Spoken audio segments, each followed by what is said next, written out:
Hello and welcome again to another Talking Snacks, episode 5 of a gaming podcast that I like to do. Joined as always by Cuff and with a newcomer, Kim. My girlfriend actually is taking a little bit of a leap forward into the internet forefront. How are you guys doing? Pretty good. Pretty good first take so far. Yeah, it's not bad. I guess we're just gonna kick it off like we always do. I know we got a newcomer. Generally, we just like to throw banter around, at least for the start. So, Cuff as always. Oh man, my week's been alright. Hey, look, you already know. It's not been too bad. Nothing really too crazy happened. Didn't get to do any D&D, but work schedule stuff. It'd be like that sometimes. School still going strong. Midterms coming up and whatnot. Anxiety inducing, but whatever. How's y'all's week been? I don't do fun and interesting things like you do, like school. At least fun and interesting. Well, yeah, every day with your school life has got to be something new. You're learning something. That's what school is. You're learning. You're doing new things. It's a grind. I suppose. Yeah. As is life. True. Right? True. But I'm just stuck at a dead end job, so I do what I do, and yep. Well, at least you're not in student loan debt, so that's a thing. No, you're right. You're right. Yeah. But on the better half of things, I got the PC together. Has it not been together? I mean, it has, but the last couple of podcasts, the reason for delays and other things, I've been blue screens and RAM issues and just incompatible shit. Did you try just ramming them in there? I did ram them in there, and they did not like it. Oof. Yeah. I'm sorry, man. But now I got some nice RGB going over there, as you can see in the corner. Nice and sexy. It is sexy. It is, but it's not fun to sleep with. I gotta burn it. Not fun to sleep with. Yeah, not in the sense. Clarify that. Yeah, not in the sense, But when you have all the lights off and it's dark in the room, those lights they're lights. They seem like they'd be peaceful. They're not. They're actually a little fast. The RAM itself is slower than the rest of them. The rest of them are pretty flashy. Well, can't you? I can, but I just leave it. I just leave it. How was your weekend? It was pretty good, Besides, car problems and all that jazz. I'm here with y'all, having a good time, and not at work. I don't go back to work until Wednesday. I know we actually have a concert coming up, so that's why we... Are we alluding to that? Can we drop that knowledge? Yeah. Bro, we're about to see Tyler, the Creator. I'm sorry. Flower Boy. I'm sorry. Mr. Lonely.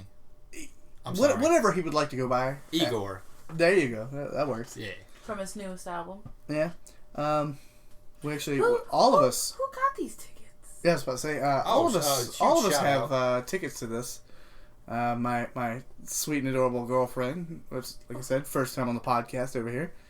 She acquired the tickets day one when they went on sale, but way earlier this year.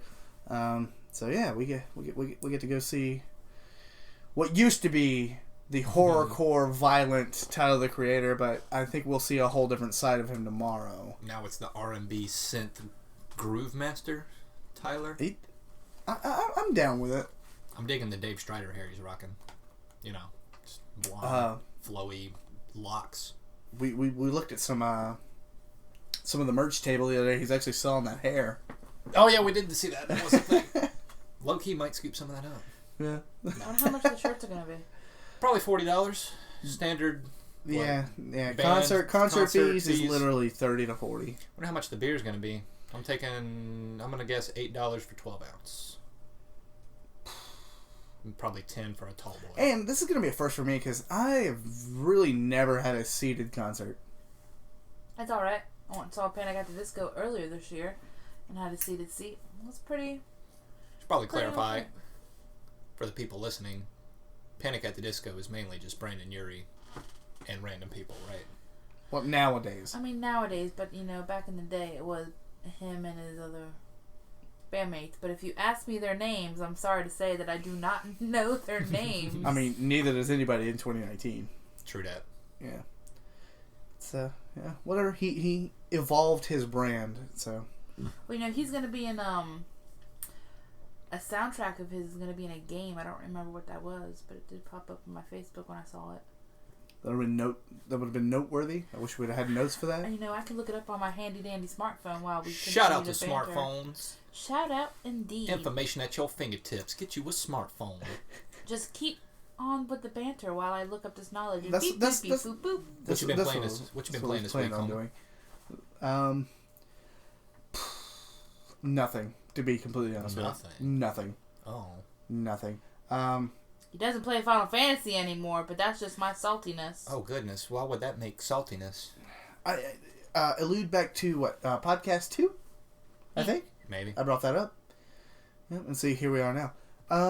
We're on PC life. Yeah. Well, I mean, getting all this shit in order.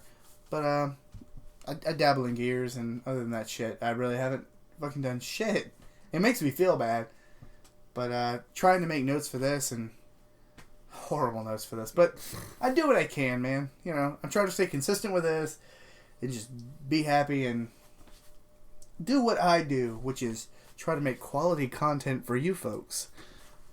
He smirks and grins as he pans away. I think it's pretty quality. I enjoy it. Yeah. I listen to it. Not like conceitedly or whatever the word would be. I mean, I listen to it. So, there you go. Jake listens to it. I know that. Oh, really? Yeah. He told me the other night when we were playing Borderlands, which is what I've been playing. Big shock. Well, now, here we are. What? Tangent Central. What does Jake think about this? The podcast? Oh. He said he liked them. As far as I know. I mean, he can correct me if I'm wrong, but... Uh-oh. Here we go. Oh, news information. News flash from the News smartphone. flash. Coming straight from you, from Kim. It was not a game, by the way. Oh, God. See, if you could take a guess... No, it's... It's not. Now it's not relevant. But we were talking... Oh, whatever. This is supposed to be a gaming podcast, baby. Fine, I'll just keep my knowledge to myself. It's banter. It was just a simple banter because we got on to Panic at the Disco and then... We got another good 40 minutes to talk about games. Anywho. Right. Frozen 2. Oof. I mean, that's cool that he's doing that, but... Actually, I was going to say that could be video game related. When's Kingdom Hearts 14.5/35 days by night sleep coming out? Because it'll have the soundtrack from that. No, not that one. Not the one we get. It'll be on the Japanese region-locked only version 2.5 divided by pi. You're right. Yeah. And that won't be a physical release. No, at first. It'll be digital first. Yeah, and then we'll buy it, and then a year later they'll do a limited collector's edition that encapsulates all the other 38 games that come out within the... Yeah. On the Switch 2. Oh, yeah. Dude, we need to get on that. Yeah. I hope people enjoy some of the shit that we talk about. On a side note, because I'm still here scrolling and looking, you two boys will be highly interested in this. You only have to hear it during the end credits, though. But your boys... Oh, so they pushed him to the end credits? Oh, no. They didn't push Brandon. They pushed Weezer. Oh, shots fired. To the end credits of Frozen 2? Why is Weezer even in Frozen 2? Bringing the magic to the Disney Frozen soundtrack with Lost in the Woods out on November 15th. Hear it during the end credits when Frozen 2 is in theaters. You said Eldon, and I thought it was going to be like a enemy or like a big bad guy. I thought Eldon on. I thought of like Lord of the Rings. Or yeah, that's what I thought. Yeah. No, but there you go. We've barely made it even through the week before just tangents. It's alright. I think it is alright. I think we covered this a little bit in our last one. I am still surprised that Weezer's involved in a Disney film. That's not very punk rock of them. They haven't been punk rock since Pinkerton. Have you not watched Ben Affleck's They sketch? were not a band until Pacific Daydream. That's what I said. No, I'm just kidding. Have you watched that Ben Affleck skit? Yeah. It's a good skit. You're not going to correct me. No, was it not Ben Affleck? No, it was Matt Damon. It was Matt Damon. Yeah, that's right. That was a joke. Okay, sorry. God damn it. Anyway, let's move right along. Sorry for the long banter of the week. Me and Jesse and Graham finally beat Borderlands 3. So you've moved on. Sorta. From the lands. It happened recently, so we haven't had much time to, do in-the-game stuff, quote-unquote. We really, sat down and could tell we were coming to the end of the game. And we were kind of on a time constraint because it was already, 10 o'clock at night. And we're like, we just need to beat this fucking game. We just need to beat this. We're right here at the end areas. It's coming up. And in good old Borderlands fashion, even though there's crazy, catastrophic, in-game stuff going on, it's like, you sure you don't want to do this side quest over here about something? We're like, nope. Beat this game. So you get to that point where you're tired of just playing the game. You just want to get to the end. Well, again, like, up until that point, we had been doing everything. Every side quest, every crew challenge. But, like, we literally sat down that night to beat it. And, like, 6 hours later, we still hadn't beaten it. And we were like, let's just beat this. So you had that feel when you said, we're going to get it tonight. And then like, hours later, we were literally still...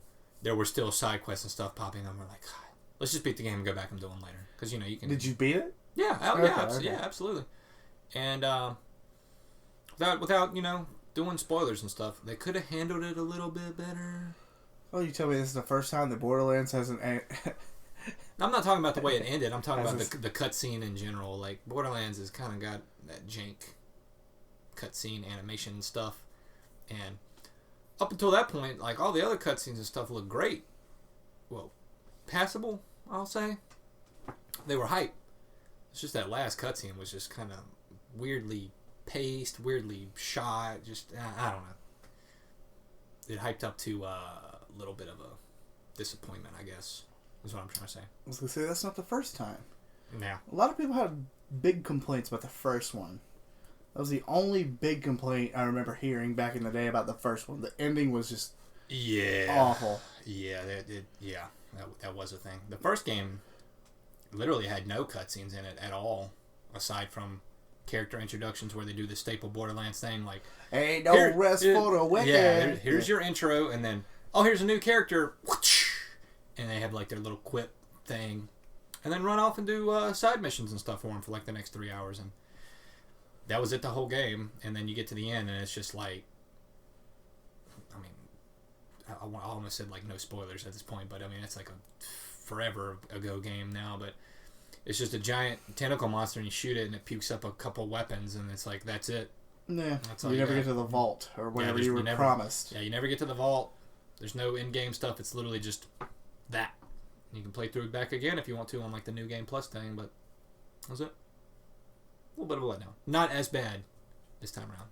By Borderlands 2, they really rehashed that to a good way with the true Vault Hunter mode and all that stuff. So good stuff. What y'all been playing? I know you said you ain't been playing much. Like I said, I literally, dude, I hate to keep repeating myself, but come home and I've been doing the Gears.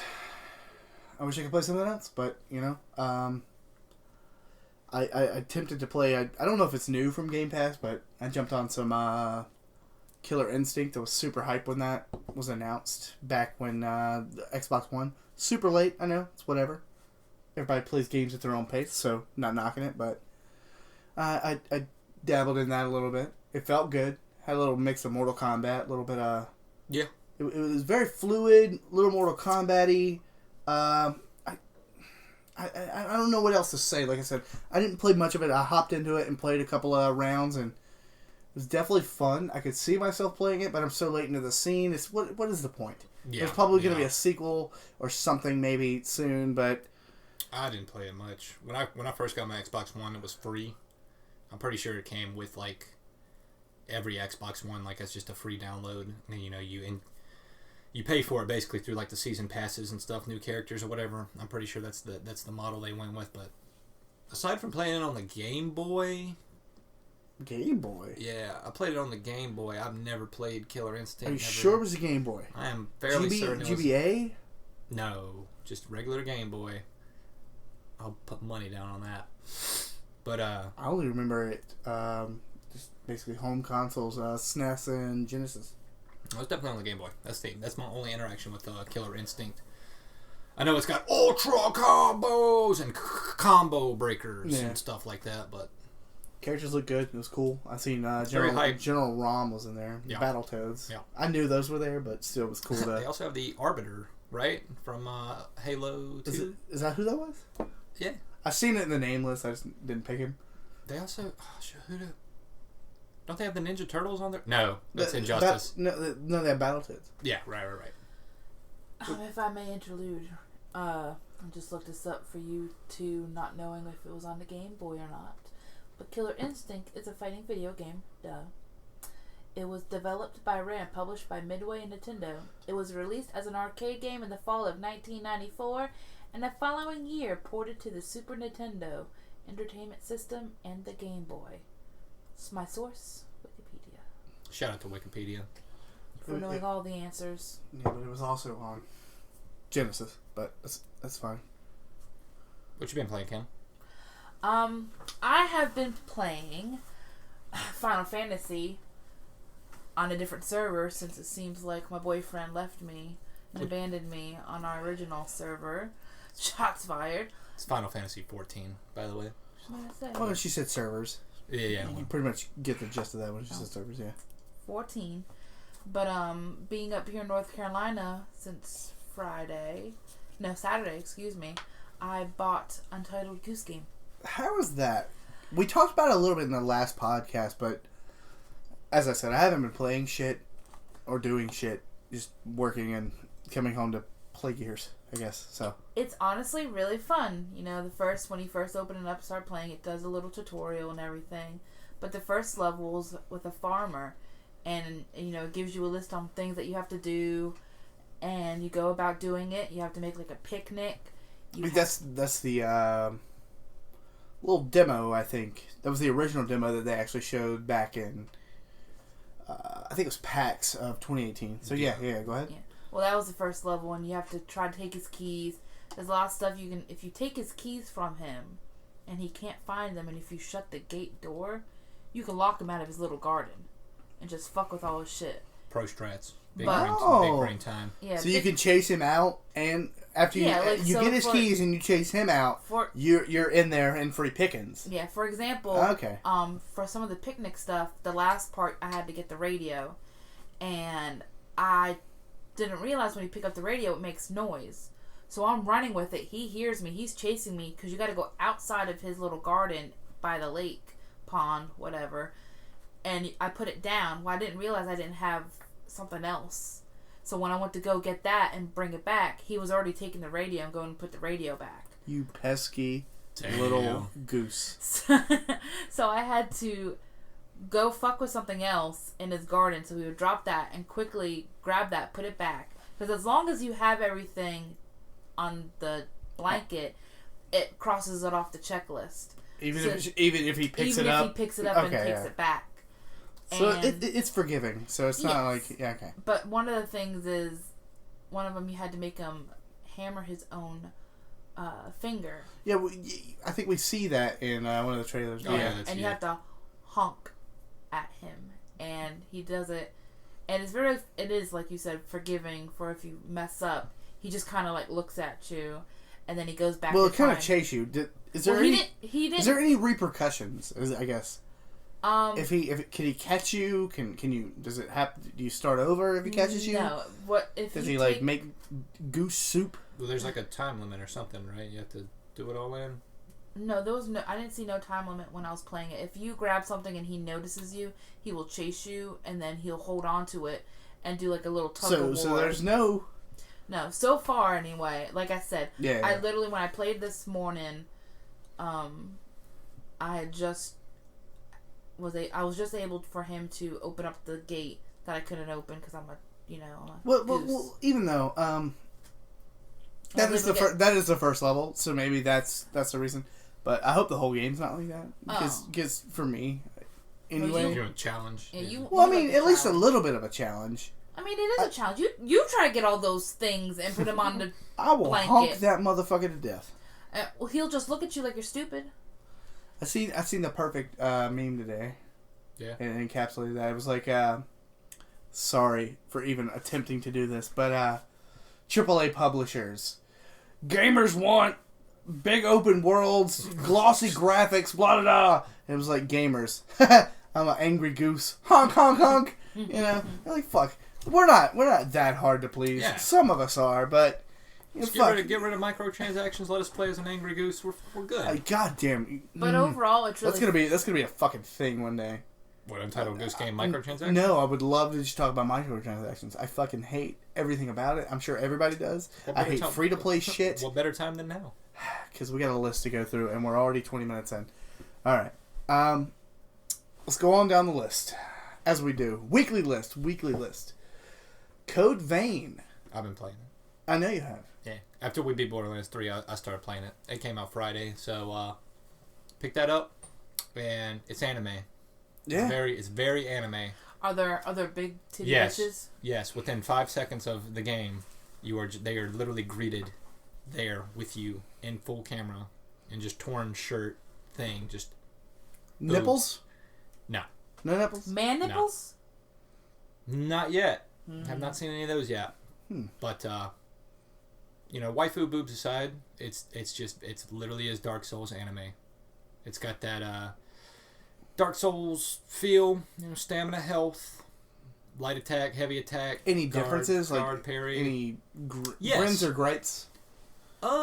Gripes, a few, but the main difference that it has over like say Dark Souls is Dark Souls doesn't have classes, right? It's just stats. You know what I mean? I thought they did have. Well, they have classes, but they're based around stat values. Yeah, they have starting classes that have basically stat values. Allocated stat values. So like, if you start out as a knight or whatever in Dark Souls, you might have higher like vitality, endurance, whatever. You always get the weapon. I mean, the items. Starting weapons and items or whatever. This game does it a little bit different, where it is class based. You can change your blood core. Yeah. Gasp. You can change your blood core, and that essentially is what changes your stat scaling thing.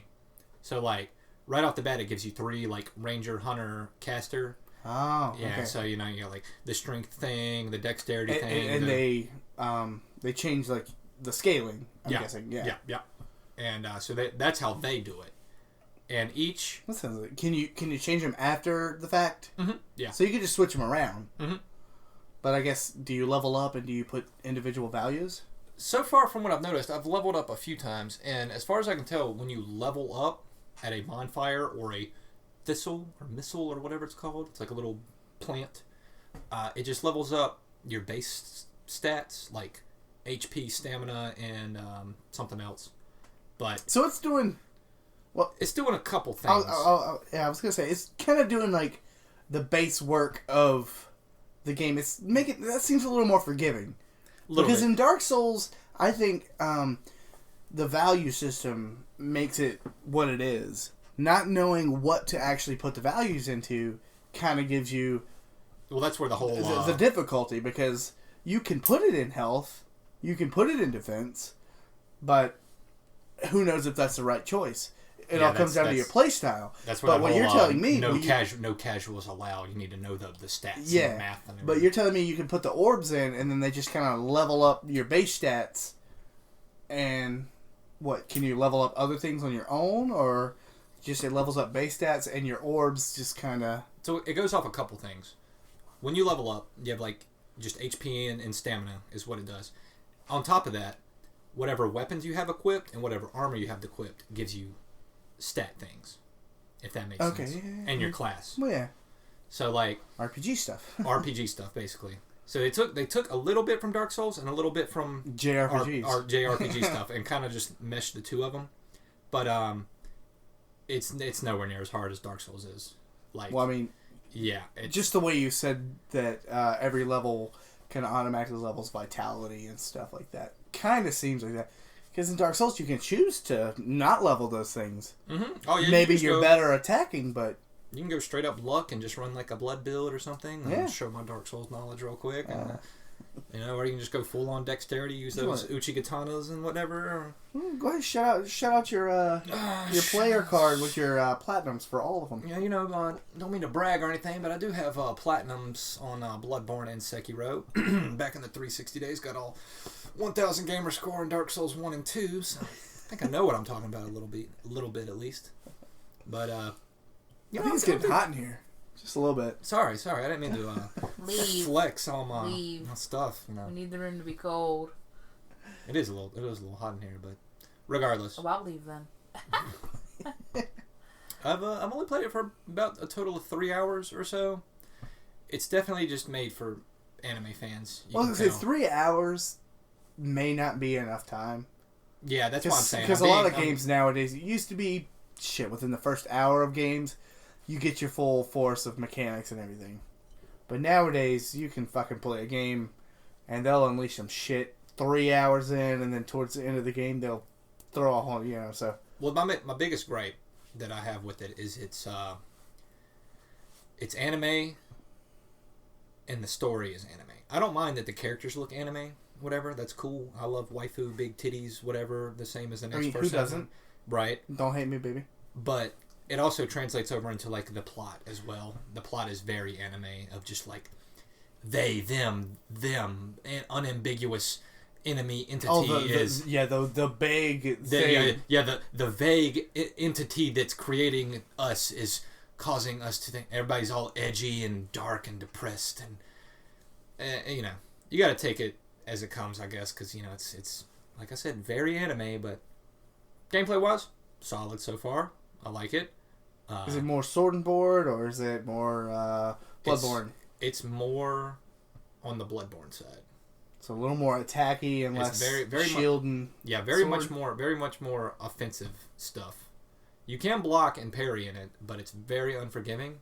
So I've just found that beating the shit out of them before they ever hit you. Beat the shit out of them and then dodge when it even looks like they're about to attack seems to be the best way to go.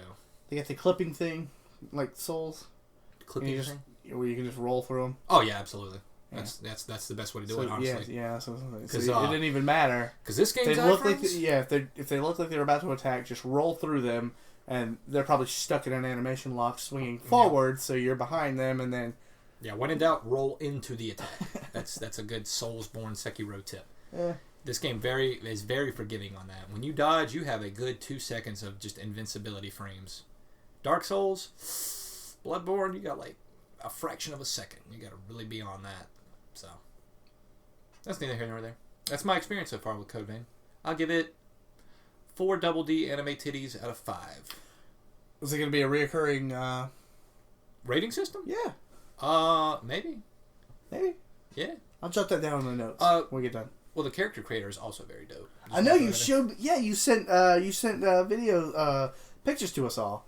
You created Kaneki from Tokyo Ghoul, and not on par, but like goddamn, it did look good. He had the eyes and the hair and. Well, that is one thing I do like about the game is because like in other games like Dark Souls, Bloodborne, you make your character, it doesn't really make a shit because they've always got like a helmet on or something. You know what I'm talking about? Or like a cap or something that's just covering their face. And it's like, okay, well, I created this character, it's whatever. In this game, again, anime, you make your anime waifu or what did they used to call it? What is the male waifu called? Bamf or husband. Oh, yeah, Bamf. Yeah. Yeah. You want to see them, you want to show them off and stuff. So sure enough, you spend like an hour in the character creation, like I did, trying to make Kaneki from Tokyo Ghoul. Good show. Watch it if you don't, if you don't have anything else going on. And sure enough, he's there in every cutscene with the way you created him and everything. You can go chill in a hot spring if you want, because again, anime. Why not? Yeah. Taking up like 15 minutes talking about. I know. Sorry, that's what I was saying to everybody. Damn, we're at 30 minutes already, and we literally on the first note of the list. But can I end it with this? Yeah. If you like Dark Souls and anime, definitely check it out. If you only like one or the other, maybe not for you. That's what I'll say. How about that? Well, the way you told me that, goddamn, here we go right back into it. I like both, but the fact that you told me it's not as hard. It's not. Makes me really want to play it. It makes me like it. Yeah, you know what I mean? Because like I enjoy the aesthetic of games. Of course, I bought Bloodborne just for that, and it was fun playthrough. But to make my own little thing, like you were talking about, a big titty bitch. Well, no, he didn't make a big titty bitch. There are big titty anime bitches. So yeah, that and I'm not one for the easy storyline shit. I always like to give myself a challenge, but I do see the reason why people would choose easy over hard mode in games, just so you can experience the game and have a good time. Right. You feel like a badass or whatever. Well, not even that, just to enjoy an experience. Like, fuck. So many, like, especially the Soulsborne, it's just there to be hard and to have a lot of people. I think we talked about this a little bit. People just forget that games are there to have a good time. Games are not supposed to be this masterpiece, Van Gogh, artistic. Yeah. I mean, some are. Don't get me wrong, but But like, it's an escape. But there's no reason like games should be hard for the sake of hard, and people can't enjoy them. If you like hard games, that's fine. But an easier challenge, or if that's a thing, it's fine. Sometimes you just want to explore the medium. You just want to enjoy your time. A lot of people, like I said, forget that games are meant to be enjoyed.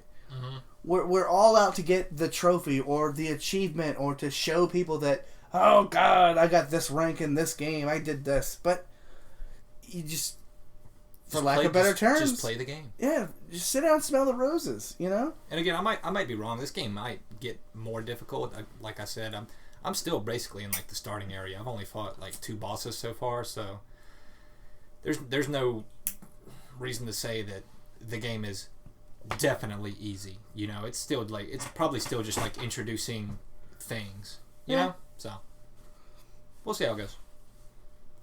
Next on the list, we have Mario Kart Mobile actually released earlier this week. Wild. It took forever.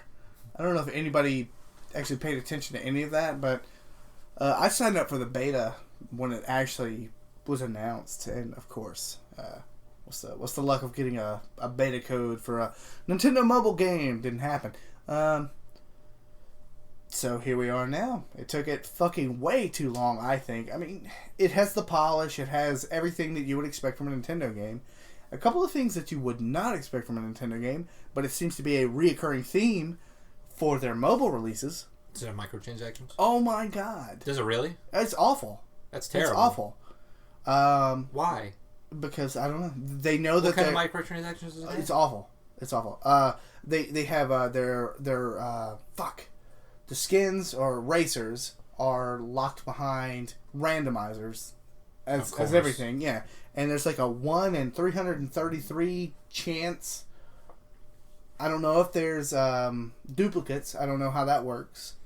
But I do know that you gotta shell out a whole bunch of money if you want everything. Yeah. Essentially. Yeah, you don't get the actual in-game currency.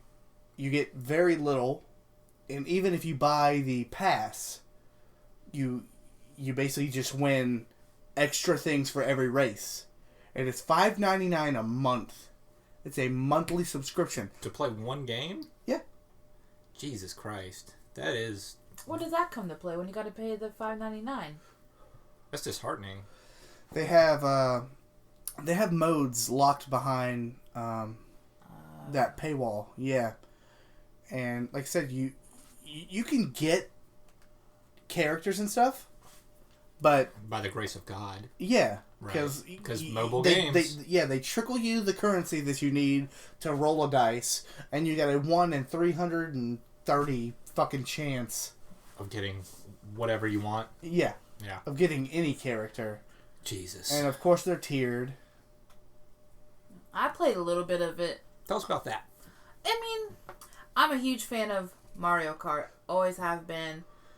And when this game came out, I was really excited for it. Downloaded it, played it, and there were some things that I liked about it and some things I didn't like about it. When you play it, like for the Switch, for the new Mario Kart 8, when they revamped it from the Wii U.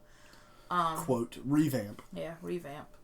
I like in those games, you can accelerate you want. If you have the certain mushrooms to boost your way through the grass, for a speed shortcut. Those are the things that I always liked, because you got to be really... If you want to be number one, you got to make sure you know all the tricks. You got to know the routes. Yeah, and you got to know... But in this one, correct me if I'm wrong, you can't go off course. No, not at all. And that's the first thing I noticed. And it accelerates you... On your own. On its own. Like, yeah, you don't actually control it. You only control turning and drifting by swipes and taps? Yeah, right? To do the drifting, it took me a couple of races to figure out and get pat on how to turn, because it just felt really weird to know that it automatically went for you, and that you had to turn left or right to go the way you wanted to, and then when you play Mario Kart on anything. On anything else, if you want to do the drifts, you got to shake your... to do the boost. Yeah. The boost. Not just the drift, but the boost. Yeah, the boosts. Well, in this one, you do the drifting kind of the same way, but it was kind of like it had a little trick to it. And then to do the jumps and the flips and all of those... Which also give you boosts. Yes. I just couldn't get it down pat, and it just felt really odd to me. And then to use the items, you have to tap. If you just tap it once, it goes forward, I think. If you tap it and pull it back, it'll go behind you. But I never had any luck with that because I was always wasting my items instead of using them. And other than that, like you said earlier, you can't drift off. You can't. You're basically restricted to what the game is allowing you to do. I mean, granted, they allow you to do it in the other games, but like in this one, you're restricted to just the course. Yeah. There's no leeway. There's no creativity. Actually, no. There's no creative way to go around the courses. There's nothing you can do. You go forward. The game does it for you. You swipe with your finger and you go forwards. Now, what you were telling me earlier when you saw me playing it, I was saying, "Oh, look, I'm going against all these randoms." And that is actually, not to cut you off, but you're talking about the quote multiplayer. Yeah. It makes you seem like you're playing with other characters or other players, and that is the thing with mobile games, where when you boot up a mobile game, it does make it seem like you're playing with other characters, and by everything that I have read online, you're not in multiplayer. Multiplayer has not been released yet. This is probably the stress test / play test phase, I would guess. Yeah. But you would think you were going against random people, though, because of the names. But they do that on purpose. They've done that with multiple... See, that just... Yeah. And you were like, but look, there's Japanese names. I'm like, they make it like that. They'll put random characters in people's names to make it seem like it's an online title. So this is what makes me... I think about this, because, Nintendo...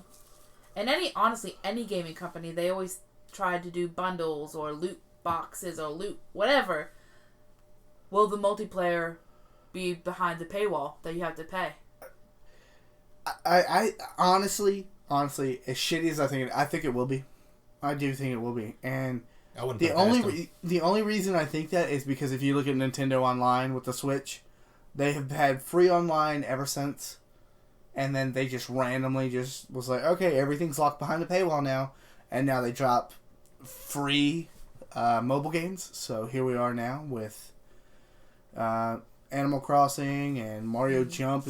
Oh, no, Mario Run. Yeah, whatever. Because that one, I remember when that one came out and I played it. That was the first few levels. They're the first person, I could be wrong, but they're the first company that I've ever heard of calling a game free to start.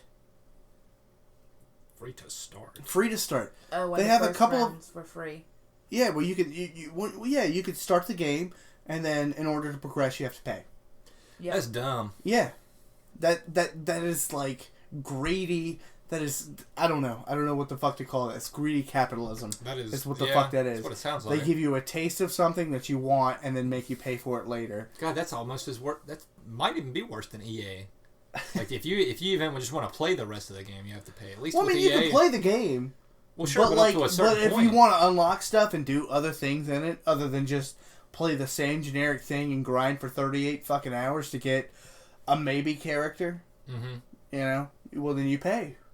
And even when I see that people actually pay for the Mario Kart thing, they don't even. It just gives you more currency. You get more rolls. That's you don't get you don't even get like a solidified character roster. You get more rolls. So I don't know how I feel about that. That's me. I haven't been on the Nintendo train in a while. They died out to me when the Wii came out, so it's been a minute. So yeah, I just that's not doing anything for me, I guess you could say. Yeah, that shit kind of sucks. It hurts to watch a company that used to be so user-friendly, that just so used to be consumer-friendly, that everything they did was whimsical and childhood-friendly, use these kind of tactics towards anything. Speaking of those kind of tactics and microtransactions, let's we watched the Apex Legends Season 3 trailer thing and the crypto trailer. Very hyped, by the way. It was a dope trailer. It was a dope trailer. If you like loot boxes, pick up your copy of Apex Legends digitally for free on whatever gaming platform you choose. Hopefully those currencies, if they... The 3 currencies that you can obtain in the game have uses now. I haven't played in a while. Hopefully you'll get one when you level up every time now instead of every 10 levels or 5 levels or whatever it was. Yeah, those loot boxes, Yeah. We haven't played in a while, right? I'm going to break the ice on that. Yeah, disclaimer, we have not played in a good minute, so it might be different. But when it now. came out, we were all on it. Yeah, and then literally, what was it? Right after you hit 25, it's like, oh, yeah, you don't get loot boxes anymore. Well, so, I bought the first season pass. I was probably like the only one. Never finished it. I think me and Graham bought it. Oh, really? I literally played it like 2 games and was like, meh. The hype's worn off. And probably, I think another game had done come out at that point. So, yeah. Been a hot minute since played the old Apex Legends. Still looks good. Still probably my favorite Battle Royale game. Yeah, out there. It's fun. It's intricate. It definitely has more of a realistic shooter kind of. You take Fortnite, smash it with Call of Duty, you pretty much have Apex. Yeah, a little bit. Yeah, aside from like the building and crazy. Well, I'm just saying. Twitch aim mouse skills of Fortnite. I'm just saying. You take the 2. Yeah, pretty much the basis. I'll give you that. But the trailer did look hype, no doubt. Little bit Borderlands-y. Well, yeah, good old cell shaded art style. I'm a fan of it. I mean, it looked good, yeah, but that cell shaded. It had some music behind it. It sounded like Imagine Dragons. Almost reminded me, like I said, good old Borderlands with the Cage the Elephant days. Yeah. Where you got big name, new artist. Drop it. Put it on there. Yeah. Well, Imagine Dragons isn't new at this point, but they've done multiple music for games things. Like, if you need someone to hype up your game, Imagine Dragons. They did League of Legends stuff. What'd you think of the new character, though? Character? We watched a little bit of gameplay behind him. It looked pretty cool, actually. I like that he's got a drone. You can essentially use his drone to broken. Yeah, you can manually control it to spot enemies, or you can put it in like a passive mode and it'll automatically spot enemies. But his ult look big strong time. Like you fly the drone in, and then you hit his ult and it electrocutes them, which saps their shields for like 50%. Breaks all traps and slows them.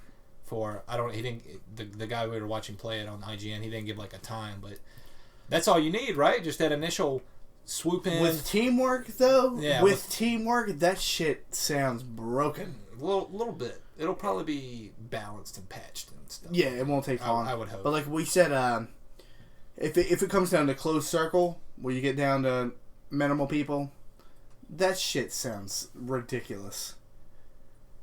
Well, I guess it's supposed to be the answer to like, oh god, what's the poison guy's name? Caustic. Yeah, Caustic. Well, Caustic and Watsons and stuff like that. They just set up, they set up their Caustic's shit. Well, like I said, we haven't played in a while, but Caustic shit didn't do enough shit for anything. Caustic's damage output originally was fucking absolute garbage. Terrible. Sorry for the noise. Yeah, grabbing a drink out of the old fridge. Thirsty. But yeah, I thought his shit was okay. Maybe a little busted, but like I said, we haven't played in a while, so I don't know how the game's changed. Plus, there was a new map. So we'll see with time. Yeah. Trying to get past a little bit of info. Notes, if you will. Last of Us 2 trailer. Oh yeah, let's dive into this. Yeah. This should be entertaining. We're already at 40-some minutes. Cool. We can use the next hour to talk about Last of Us. I know we can. Yeah. How do you feel about Last of Us 2? Love the first one. Oh, yeah? Yeah. Would you say it's like the greatest game of all time, as the internet does? I knew this was coming. Yep. Yeah. Do you not like Last of Us? Kim, did you play Last of Us? I did not. Oh, man. Are you just like a pleb? Have you not seen God's gift to man that is Last of Us from Naughty Dog? I mean, if I have to be that type of person, I have watched people play it. I believe I watched Roger play it a little bit, and then I believe I watched my ex play it a little bit, but I never was the one to hold the controller and play it myself. I feel you. It's a good game. I'm not gonna lie. I mean, yeah, don't get me wrong. Like, it looked beautiful. When I watched it play, it was really good. It was beautiful. It had emotions, the cutscenes, everything, the story. I know I'm about to be just contradicted by everything because Cuff's just sitting here just waiting to attack. Yeah. Because I know your opinion on the game. But I enjoyed the first one. I thought this trailer... I was a little lost on the trailer. I don't know what was happening because I thought... You're talking about the Last of Us 2 trailer? Yeah, the Last of Us 2 trailer. Well, it looks like a revenge story from what I gathered. Well... Ellie's out to kill she's some people that, I guess, killed her girlfriend, ? I don't know, friend thing. Yeah, but... There's not a lot of emphasis on who or what she is. Oh, she was the cure for mankind. Well, not Ellie, Ellie, but her girlfriend. So this is just. I'm guessing this is just a new character, new introduction, and then this is happening. Mm-hmm. So that kind of threw me off a little bit, but hype for just the way that it kind of set itself up. I'm just glad it does seem a little samey. In the way that they took off on horseback and just some of it seemed, like they didn't do anything new. It's all there. The atmosphere's there. Joel's back. I'm pretty hyped for that because I like Joel. He's cool. I'm pretty sure everybody thought Joel was dead. Well, I didn't know how much time had passed. I don't think any of us did because Ellie looked slightly older. But she grew super funny. She grew like a foot, so there could have been any range of time between. So how long? What was the time between the first game? And the I don't know. We don't know. I didn't know if it was said in the trailer. Joel still got his black hair graying thing, so maybe not much time. Tommy made an appearance, and he still Tommy seemed like the main guy. I thought Tommy was about to be the new Joel for a minute. When he could never be the new Joel, in my opinion. But I thought he was gonna take the forefront, just the way he was talking to Ellie and stuff. But I thought it looked good. There's nothing much you can say about the story. I mean, all of it's new. It seems new. It's all new stuff. So we'll just have to sit and wait and see. Yeah, that's the way it goes. I'm sure it'll be game of the year. 10s all across the board from Metacritic. All right, let's go ahead. IGN. Let's go ahead and break the elephant. Game of the year, probably. Let's break the elephant. The elephant that is in the room. What's that? Your opinion on The Last of Us. The Last of Us, to me, is a good game, very solid, and nothing more. Well, that's fine. That's way better than I thought you were gonna say. That's cool. That's my opinion of the game. I don't hate it. It's got its plot holes. It's got its weird gameplay breaking mechanics. That's what I always thought was your biggest thing. But was the gameplay. They're not breaking mechanics; they're immersion breaking mechanics. Yes, that is the main thing. They don't break gameplay at all. That's the thing. It makes the gameplay work the way it does. Sure, but it breaks your immersion. Absolutely. The reason that Ellie or Joel can run around and do whatever the fuck without being spotted or detected by clickers or I don't remember what were the fireflies. Not you. Not you. Joel specifically will be spotted, heard by anything in a 50-foot radius. But Ellen Page can run around with her unbreakable butterfly knife. Ellen Page, nice. Yeah, Ellen Page can run around. Yeah, I will, absolutely. Ellen Page can run around with her unbreakable switchblade, which can insta-kill clickers, humans, or whatever else is attacking you.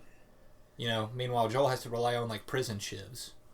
You'd think, the bigger man, the guy doing all the adulting in that situation would have an unbreakable... I like to put scissors on everything. Yeah, but, let's craft some shivs and things like that. I mean, I get that. I don't. No, I mean, I get your opinion on it. Oh. That's what I was saying. Yeah. But, again, going back to the immersion breaking thing, in a game like that, where it is literally all about immersion, atmosphere, storytelling... That kind of thing is just an immediate turn off to me. It happened. I remember specifically when it happened the first time, right after Joel's main buddy at the beginning. I think her name was Tan. No, it's not Tanis. Whatever. You get spotted. You find out she's been bitten. You have to retreat into some sewers, and you have to lay low while there's patrolling soldiers around to take Joel and Ellie back.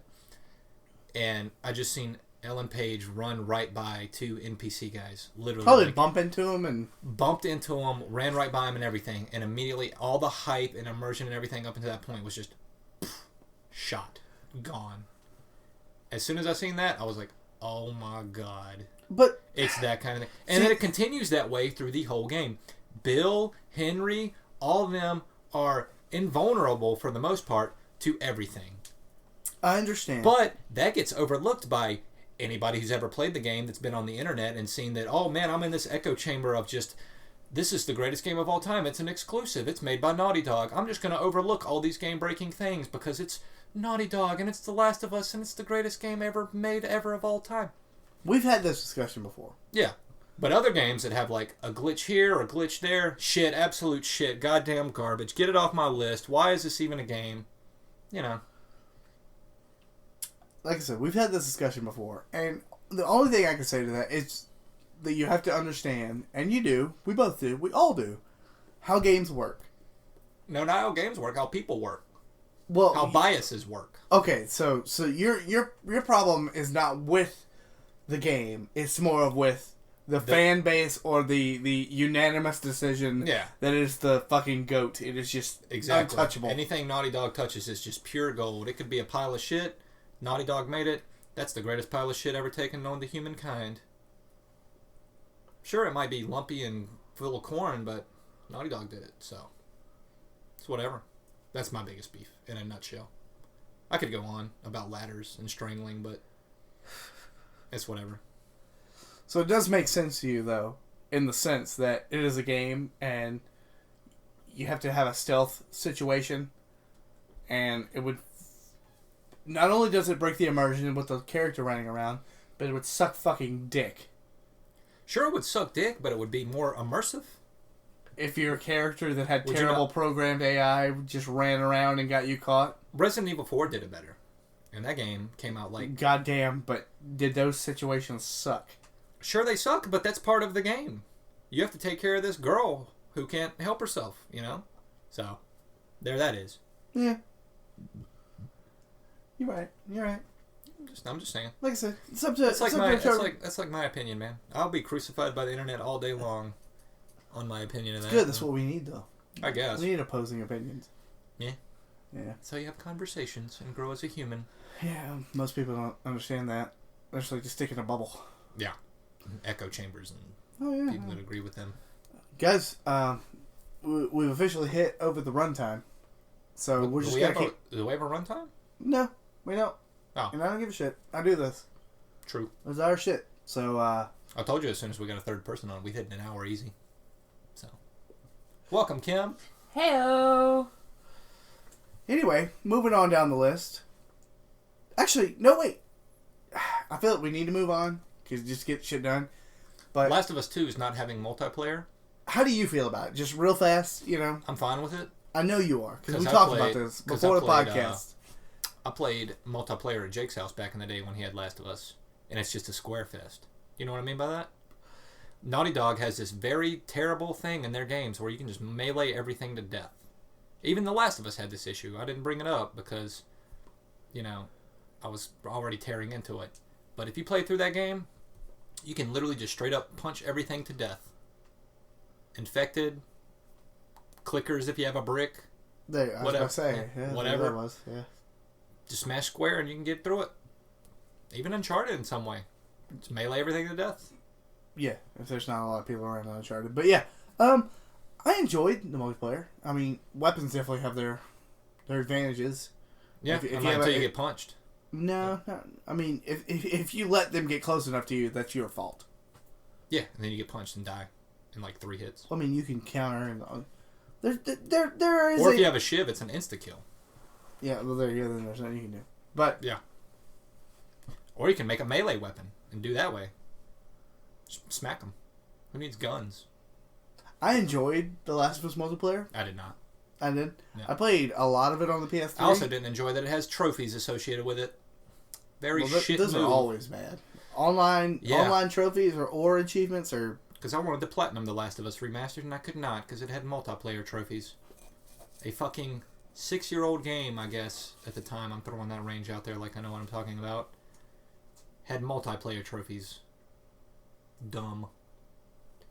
Actually, has a decent player base still.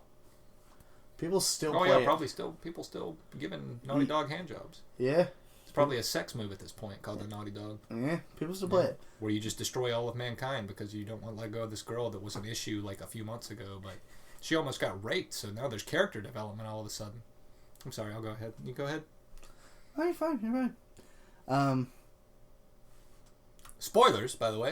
If you haven't played Last of Us, pick that up. It's been remastered twice. It's actually free on PlayStation Plus for October. Hey, good segue into that. Yeah. Get your hands on that. If your PlayStation didn't already come with it, like thousands of them did.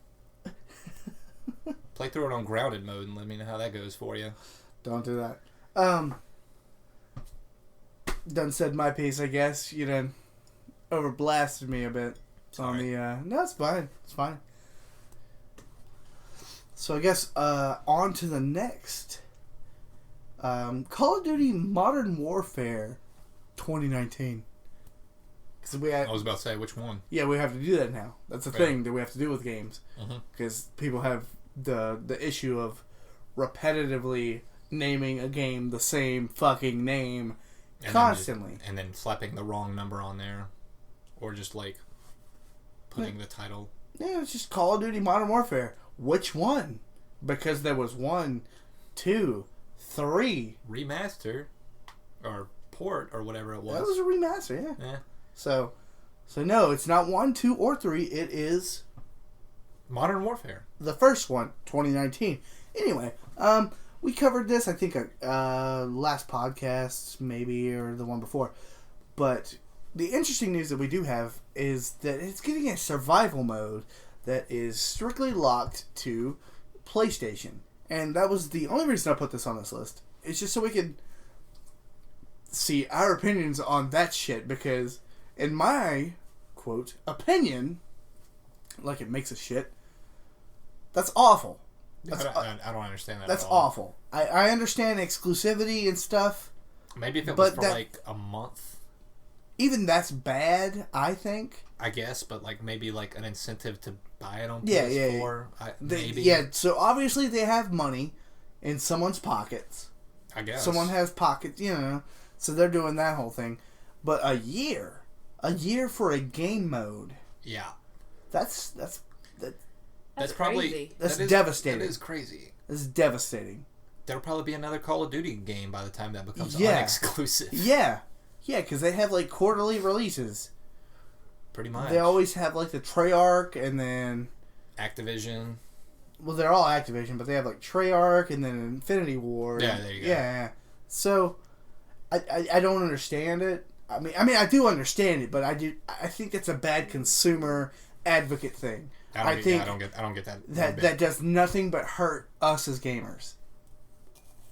I don't condone it. I think it is just when we thought exclusive title stuff was coming. Just when you think that like microtransactions and other things with companies couldn't get any worse. Sony and Nintendo step in and they're like, hold my beer. Yeah. Microtransactions for Mario Kart. No shortcuts. And then Sony's like, watch this. 1 year exclusive game mode. And then Microsoft's That's like a quarter of a game. That's like booting up zombies. Think back in like 360 or PS3 eras.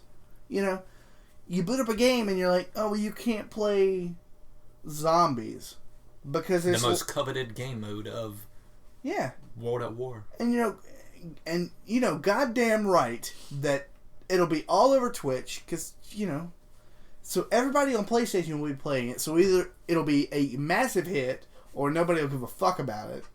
But say it is a massive hit, everybody will be so fucking mad. Yeah. That will. It just seems like a PR nightmare, honestly. Like you're isolating a third of your player base. Yeah. Honestly, like or two-thirds of your player base. Right? I mean, player base. What I mean. It wouldn't be player base because they're all on the same console centric. Player base isolation would be. Well, you're excluding two out of 3 of your consoles. Whatever. For features that should be... for everything. Motherfucker, why can we not buy a game and get shit with it? No. You know, that's really what I think is hurting me about this whole thing. It's just you buy a game nowadays, and it doesn't matter. It's not just a game anymore. It's something that has to have stuff slapped onto it, or come with some little trinket that, you know, the little carrot on the end of the stick, like buy it on this specific console for this specific price for this specific edition, and you'll get all these things, and all those things ultimately amount to nothing. But you know? Most of the time would amount to nothing. But now we're talking like whole fucking game mode. You know? That's like if Fortnite would have released, sorry to use this, you know, comparison, if Fortnite would have released with nothing but Battle Royale on everything except for fucking Switch. Yeah. You know what I mean? So everybody got to play fucking Battle Royale, and then the Switch version got Save the World mode. Yeah, how many people play that? None. None. Yeah. And I don't know what the survival mode's supposed to be, but when you say survival, I think it's probably close to the Blackout mode, which will be the Battle Royale game. So, I get it from a company standpoint, but I think it's pretty shitty for any player ever. I don't get it at all, honestly. Like, I mean, money-wise. That's all I mean, it's the same price on all platforms, I would hope. But why would you buy it on them? If you bought it on this, you get this extra mode. Yeah, I mean, that's why I'm saying. It's like, I play on PC. Oh, shit. This game mode's only on PS4. Guess I better dust off the old PS4 or whatever. Stupid. Like, beyond stupid. I don't understand it. I'd love to have been in that boardroom meeting when they were like... I guarantee it was all Sony PR. Probably. Yeah. They had just Secret Service people there from Sony, just like, yeah, that's gonna be a PS4 exclusive, right? Oh yeah, for how long? A year. Yeah. Okay. Yeah. Now we're talking. Yeah. Keep going. You have that one guy in the hallway struggling, fighting. Sir, we're gonna have to ask you to leave. He's like, step back, and he's like, but I've got the data, the charts, the numbers, the graphs. Think of all the money, and they're just like, no. Snaps fingers, gets him out of here. He gets escorted. She's just like I said. Speaking of Activision, they used to work with Destiny at one point. But now, with this new update, they have a thing coming out. Destiny 2 is getting a new expansion, going back to the moon, and it's called Shadowkeep. The biggest part about that is this is the big transition. Supposedly. Yeah, well... I like what they're doing, but they're dropping Activision, or they... Oh, yeah, they dropped Activision dropped them. Whatever. So now they're picking up what they made wanted without a lot of money now. Unhindered, I guess. Yeah, that's the best way to say it. Creative differences, I guess. Yeah. I don't know. Well, probably wouldn't make enough money because you can't just shit money every fucking day, you know. Well, you can if you can, get an exclusive game mode for a year, apparently. But anyway, I've been out of the Destiny 2 loop for a while, but I still keep up with it through some YouTubers and stuff. And, like I said, it's called Shadowkeep. They're going back to the moon. This time around, the Hive are the new big baddies. Or the main baddies this time. They got they have their sub-alternate enemy type. It's like nightmares from past Guardians who tried to quell the darkness, that vague, enemy of the light, which is what Guardians represent. They're avatars of light. But, they're introducing some new stuff. It's pretty cool. The armor system is going more RPG-ish. You have... they always have these big... quote. I want to put them in quotes. Sandbox changes. I guess that's what you want to call them because I know you're more familiar with it. But when they did the last big update, Forsaken. They changed like ammo types and stuff like that. So they always seem to have some. I don't know if you want to call them quality of life changes. I don't know what you're. Like I said, you're a bigger Destiny fan, so I'll leave those words, those adjectives to you. But they seem like quality of life changes to me. That's what they do. More that's of what the people want. So it was the same way in Destiny 1. It's like once a year, you get a really big expansion that kind of flips the game on its head, so to speak, with quality of life changes, and then like every quarter after that, there's just like more stuff. You know what I mean?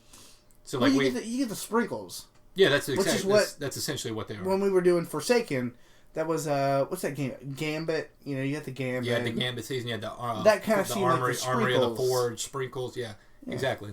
But no, and, this is this is the new big thing. The new big. And like I said, like the biggest thing this time around is they're going back to like the Destiny 1 armor, where you have like your intellect, discipline, strength, which is like cooldown factors of your melee and grenade abilities and your super abilities and stuff. In addition to that, they're revamping the way armor mods and stuff work. You can actually slap on which mods you want, upgrade them to your heart's content, and the biggest thing for Destiny players, hardcore Destiny players, is you can actually re-roll guns to the way you want them, is what they alluded to. Like unlimited, like re-rolls? I don't know yet, because they just hinted at it, but... Well, one, that seems kind of broken. No, not really.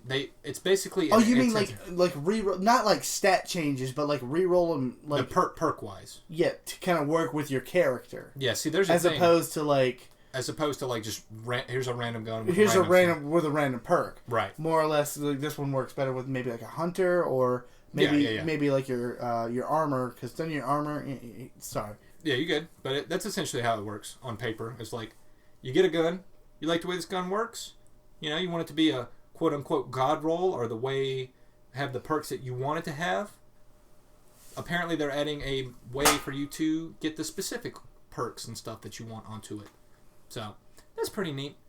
That's about all the details we've got on it so far. Eris Morn is the big story NPC person this time. And she's the hive expert. You go into the moon. I'm assuming there's going to be raids, nightfalls, dungeons, all that good stuff. And last but not least, on our fucking list, we have... Wait a minute. Our fucking list. Yeah, I was about to say, is it... like it's a bad... Our fucking list. Well, I was about to ask, is this game still a thing? Apparently. Yeah, apparently, because it's getting an update. Yeah, apparently, Minecraft, if you didn't know what we were talking about, since we never stated the name. So one of the updates would be about a new mob, and they're called piglins. And supposedly, you can trade with these ones in the nether. They're unzombified zombie pigmen, and they're aggressive unless you are wearing gold armor. And you can barter with them, do the whole trading thing and all that stuff. There's another new mob called Piglin Beast, and it just looks like... Honestly, it just looks like a pig with huge ass, like, tusks. Kind of like a boar. And if you're living in the nether, or if you're down there and you're running low on food, you could easily kill them. They're a new food source. And then there's 2 new biomes. Biomes, yeah. Yeah. And it's called Soul Sand Valley and Nether Forest. There was new special effects, of course, that go along with it. And other than that, I guess we just have to wait for the update to come out for us to really dive into it further and see all the things that are going along with it and how it'll work along with playing it. And what I saw on the thing or whatever said that it will be out in 2020. Neat. Oh Jesus! So we got a good while. Yeah. In my head, 2020 felt like forever.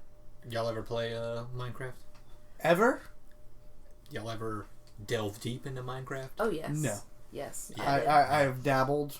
Never have I ever played Minecraft to like a serious aspect. I spent a whole summer playing Minecraft. Yeah, when I go through Minecraft phases where I'll play it for a bit, and I'll go months without playing it, and then someone will be like, "Let's play Minecraft," and I'm like, "I'm gonna need you to understand. When I play Minecraft, I go hard, and like, that's what I do."